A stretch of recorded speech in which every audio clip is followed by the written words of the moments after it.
मित्रांनो नमस्कार. हे भाऊ यांनी आपले फेसबुक असेल, इंस्टाग्राम असेल, यांनी त्याच्यावर माझी रील बघितली आणि त्यांनी मला कॉल केला का माझा असा असा प्रॉब्लेम आहे 3 वर्षापासून का तो सॉल्वच होत नाही आणि समोरचे मला खूप सारा खर्च सांगितलाय.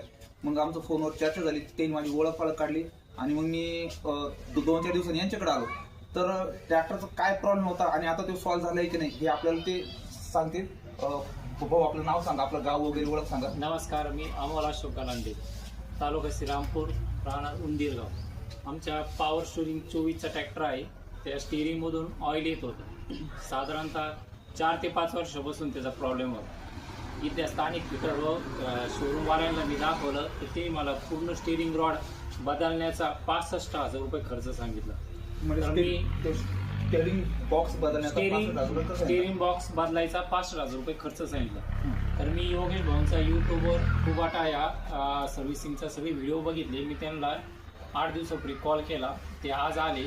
त्यांनी तो निव्वळ 20 रुपयात तो एकदम क्लिअर करून दिला. म्हणजे कुठं 65,000 रुपयानं आज पुढं 20 रुपयाचं ते म्हणजे त्यांनी व्यवस्थित सर्व्हिस दिली आम्हाला. तर मी पूर्ण समाधानी आहे. मित्रांनो बघा, काही काही गोष्टी किरकोळ फॉल्ट असतो, फक्त त्याला जर व्यवस्थित वेळ जर दिला आणि इमानदारीनं काम जर केलं तर ते 100% त्याचा फॉल्ट निघतो. आणि मी भाऊना एकच मी सांगतो का ट्रॅक्टरचं ऑइल पाणी वेळेवर बदला, ट्रॅक्टरचं कूलंट वेळेवर बदला, तुम्हाला भविष्यात कोणत्याच प्रकारची अडचण येणार नाही. आणि आली तर आपण फोनवर त्याचा प्रॉब्लेम सॉल्व्ह करण्यात येईल. थँक्यू.